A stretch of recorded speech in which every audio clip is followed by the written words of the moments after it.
Hi, I'm Liesel. Every learner is unique. Not only is every learner unique, but every brain is also unique. You see, my brain learns differently than your brain, and your brain learns differently than your child's brain.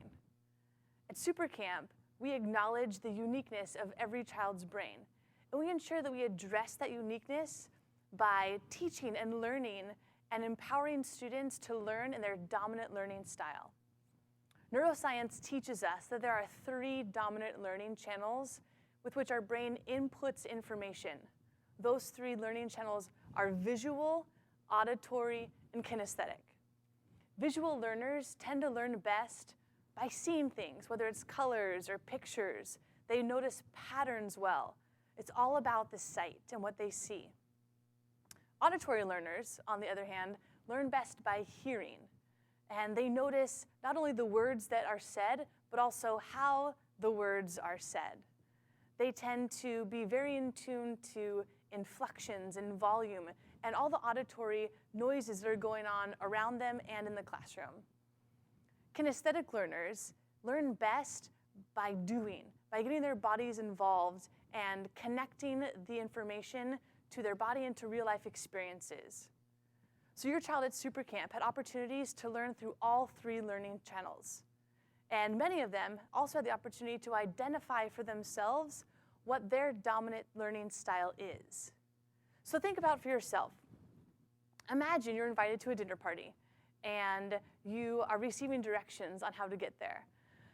And just for the sake of conversation, you forgot your GPS or don't have access to your BlackBerry with all of the map information. Do you tend to receive directions best by someone writing them down for you so you can see them, or drawing you a map? Turn left here, turn right after the second stoplight, and so on. Or are you most successful by simply hearing the directions? All you need to do is hear the directions and you know where to go. Or perhaps once you've driven there once, that information is in your body and you could re-drive there again at any time. Those are some of the differences between the 3 dominant learning styles. So for your children, some strategies that can help them, empower them within their dominant learning style. Let's take a look at some of those. Let's first take a look at visual students. If your child is a dominant visual learner, 3 simple strategies that you can help support them with to be a better learner. Number 1, simply use colors and pictures in their notes, whether they're doing their notes in class or at home. Allow them to have a set of colored markers or colored pens and be including color and pictures in their notes. Second, a strategy they learned at SuperCamp called mind mapping, which is a brain-compatible note-taking and review strategy that involves colors and pictures and really helps those visual learners see the big picture of how all the information fits together. Which brings us to our 3rd strategy for visual learners, which is to just have conversations with them about what they learned that day and how that fits into the big picture of that subject area. So for example, in their biology class, whatever they might be learning about that day, how does that fit in the world of biology? And helping them see visually, in a mental image, how that content fits in the big picture. Auditory learners, on the other hand, some strategies that can help them. 3 strategies, once again. First, give them opportunities to talk. Auditory learners love to talk because when they repeat the information that they learned in school, it leaves their mouths and goes back in their ears into their temporal lobes, where auditory information is stored and processed. So ask them what they learned that day in school and give them time to talk about it. It's a form of review for them.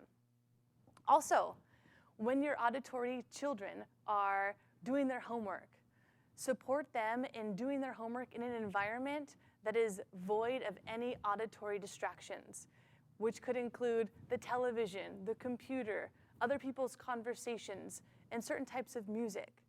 Auditory learners can be highly distracted by those types of noises.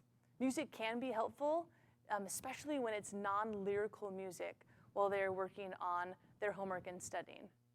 A third strategy for auditory learners is to encourage them while they're in school to ask those clarifying questions of the teacher, whether it's before school, after school, during class, or maybe finding someone who is excelling in that subject area that they might be struggling in and seeking them out and encouraging them to ask those questions so they can hear the information again and again so they understand it best. For our kinesthetic children, 3 strategies to help them be more successful in school. First, allow them to, when they're studying at home, to walk, to move, to get their bodies involved.